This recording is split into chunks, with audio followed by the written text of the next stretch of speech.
Assalamualaikum warahmatullahi wabarakatuh. Selamat pagi, semangat pagi siswa-siswi SMP Negeri 1 Maos kelas 8 yang soleh dan solehah.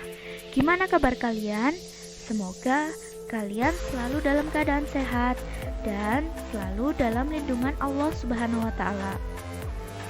Pada hari ini kita akan mempelajari atau melanjutkan materi tentang kerajinan bahan lunak. Yang kita pelajari hari ini yaitu proses produksi kerajinan bahan lunak. Jadi, gimana sih proses membuat kerajinan bahan lunak? Selanjutnya, kompetensi dasar masih sama seperti kemarin, yaitu memahami pengetahuan tentang jenis, sifat, karakteristik, proses produksi, teknik pengolahan bahan lunak. Yang kedua, memilih jenis bahan dan teknik pengolahan bahan lunak yang sesuai dengan potensi daerah setempat. Tujuan pembelajaran pada hari ini, setelah mengikuti proses pembelajaran, siswa diharapkan mampu memahami proses produksi kerajinan bahan lunak. Selanjutnya, kita akan mempelajari proses produksi kerajinan bahan lunak. Beragam benda kerajinan yang terbuat dari bahan lunak alam dan bahan lunak buatan dapat diciptakan dan dibuat berdasarkan bentuk dan bahan yang digunakan. Bahan-bahan yang digunakan dapat dipilih berdasarkan jenis dan karakteristik masing-masing, seperti yang telah dijelaskan di atas, yaitu ada dua, dari bahan lunak alam dan bahan lunak buatan. Selanjutnya, teknik yang digunakan juga sangat bervariasi, di antaranya membentuk mengukir, mengecor, menempel, melipat, mencetak, dan menggulung. Semua disesuaikan dengan jenis bahan yang digunakan, kemanfaatan, dan rancangan produk kerajinan. Adapun syarat-syarat perancangan benda kerajinan, yaitu ada 5 syarat perancangan benda kerajinan. Yang pertama yaitu kegunaan. Benda kerajinan harus mengutamakan nilai praktis, yaitu dapat digunakan sesuai dengan fungsi dan kebutuhan.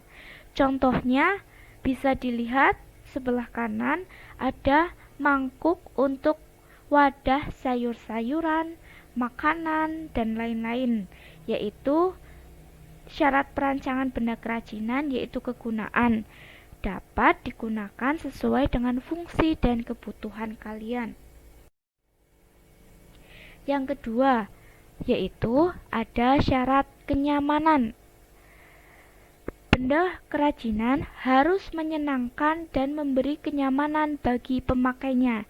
Jadi, kalau suatu benda kerajinan kita pakai dengan nyaman, berarti syarat pembuatannya yaitu mengutamakan syarat kenyamanan ini. Yang kedua, bisa dilihat contohnya ada di sebelah kanan, yaitu ada sebuah cangkir yang didesain ada pegangannya atau ada yang kita pegang itu untuk minum. Nah, itu berarti memberi kenyamanan bagi kita sebagai pemakainya. Yang ketiga ada syarat keluasan. Benda kerajinan harus memiliki keserasian antara bentuk dan wujud benda dengan nilai gunanya. Contohnya ada di sebelah kanan, yaitu ada sepatu yang sesuai dengan anatomi. Anatomi itu bentuk dan ukuran kaki. Ukuran kaki manusia ini bentuknya seperti ini, berarti dibuatnya seperti ini. Itu berarti mengutamakan syarat keluasan. Selanjutnya yang keempat adalah keamanan. Benda kerajinan tidak boleh membahayakan pemakainya. Contohnya itu ada di sebelah kanan, piring dari serat kelapa harus mempertimbangkan komposisi, hat pelapis atau pewarna yang dipakai tidak berbahaya jika digunakan sebagai wadah makanan. Di sebelah kanan itu ada gambar piring sebagai wadah makanan. Jadi kita tidak boleh membahayakan pemakainya, yaitu menggunakan pewarna buatan ataupun komposisi zat pelapisnya itu menggunakan bahan kimia, itu tidak boleh, karena kita menggunakan syarat yang keempat, yaitu syarat keamanan. Tidak boleh membahayakan pemakainya. Jelas ya sampai sini? Yang terakhir yaitu ada syarat keindahan. Benda yang indah mempunyai daya tarik lebih dibanding benda yang biasa-biasa saja. Keindahan sebuah benda dapat dilihat dari beberapa hal. Di antaranya ada bentuk, hiasan, ataupun ornamen dan bahan bakunya. Bu Guru kasih contoh, di sebelah kanan itu ada piring hias. Nah, di situ motifnya itu sangat menarik.